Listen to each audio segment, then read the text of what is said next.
গতকাল রান্না করেছিলাম কি বলো তো, এটা হলো ইলিশ মাছের তেল, মানে যেটাকে লুকা বলি আমরা। তো ইলিশ মাছের লুকা তো আমরা প্রত্যেকে খেতে ভীষণ ভালোবাসি, আমার বাড়িরও প্রত্যেকে ভীষণ ভালোবাসে। আর তার সাথে করেছিলাম আম ডাল।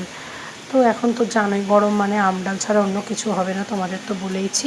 আর কালকে শোস্টপ যেটা রান্না করেছিলাম সেটা ছিল ইলিশ ভাপা। আমি একটু জিরে সর্ষে দিয়েই ইলিশ ভাপা করেছিলাম।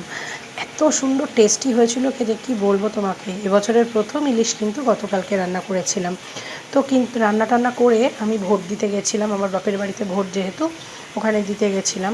তো বাড়ি থেকে বেরিয়েছিলাম এবং কর্তামশাই ছেলে দুজনেই সঙ্গে গিয়েছিল, কারণ যেহেতু রাস্তাঘাটের অবস্থা কখন কীরকম থাকে বলা তো যায় না, সেই জন্য বাবা বলে দিয়েছিল যে কর্তামশাইকে সঙ্গে নিয়ে যাওয়ার কথা। তো আমরা তিনজনে মিলেই একসাথে গেছিলাম।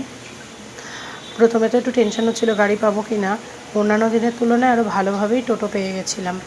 তো যাই হোক, টোটো করে আমরা আমাদের গন্তব্য ভোটার কেন্দ্র সেখানে চলে গেছিলাম। তো আমার ভোট দেওয়া কমপ্লিট হয়ে গেলে তারপরে আম্মা আর আমি দুজনে মিলে একসাথে গেছিলাম। ভোট দেওয়া কমপ্লিট হয়ে গেলে বাড়িতে বললো বাড়ি থেকে না খেয়ে কেউ ছাড়বে না। তো যথারীতি কী কী আইটেম হয়েছিল বলি তোমাদের: বেগুন ভাজা, কুমড়ো ভাজা, পটল ভাজা, আর এই যে শুক্তোটা দেখছো এটা হলো চিংড়ি মাছ দিয়ে ভাঙাচোরা শুক্তো। যারা ঢাকা ডিস্ট্রিক্টের লোক, বাংলাদেশের পূর্ববঙ্গের, তাদেরই স্পেশালি এই রান্নাটা। আর ওটা ছিল চিংড়ি মাছ দিয়ে মোচার ঘন্ট। আর এই যে দেখছো চিকেন লেগ পিসটা, এই চিকেন লেগ পিসটা ছোটো কাকা আমি খেতে ভালোবাসি বলে আমার জন্য এনেছিল, আর বাকি সবার জন্য ছিল মাটন।